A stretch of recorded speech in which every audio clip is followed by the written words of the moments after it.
Hey guys, so today I'm going to be reading Where the Mountain Meets the Moon, chapter 34. If you haven't seen chapter 33 yet, I'll link it in the description down below. But let's get started. Alrighty. Chapter 34. Which one of you is Afu and which one of you is Dafu? Minli asked the twins. My name's Minli. The children laughed. Their giggles were like little bells playing in unison. I'm Afu, the girl said. He's Dafu, but you could just call us Da'afu, because we're always together. Everyone does.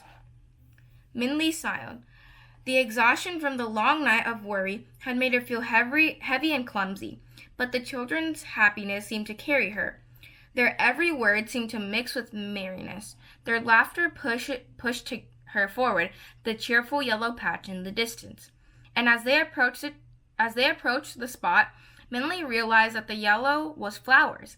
In front of them was a land full of blooming trees.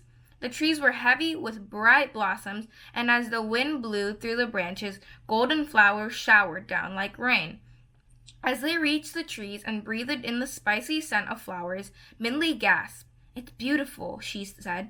The children laughed again, and the brilliant red of their clothes and the golden yellow flowers of the tree seemed to make Minli's eyes daze with color. But their brilliance was a contrast to the stone rooftops on the village below.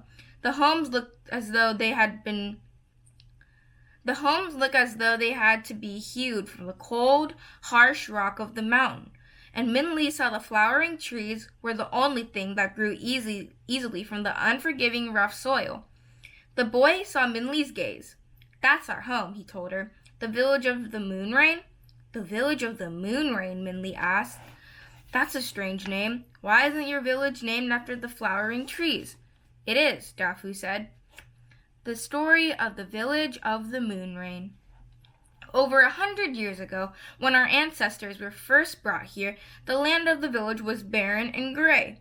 Everything was dull and colorless, the wind cold and bitter. Still, our ancestors worked hard.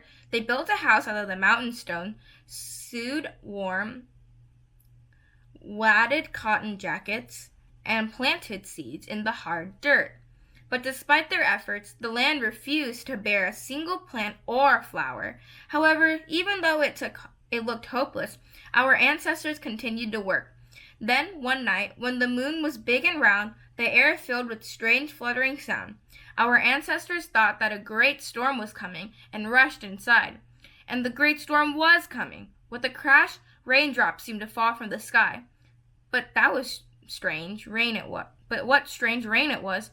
Round and smooth, in the glowing light, the raindrops looked like silver pearls.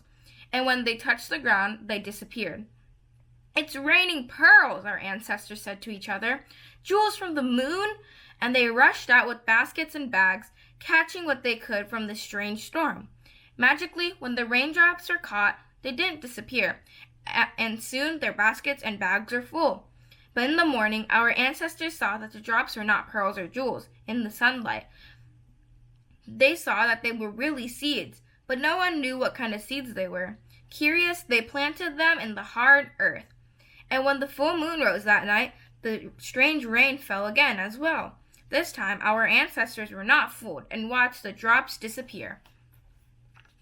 This is the picture. It's really pretty. But in the morning, the planted seeds were sprouting as if watered with a magic brew. So night after night, the seed rain fell from the sky, and as the day broke over the land, the seedlings grew higher. Soon they grew into beautiful silver trees with golden flowers. They were so beautiful, our ancestors planted more and more seeds, and soon the whole village was blooming with hundreds and hundreds of flowering trees.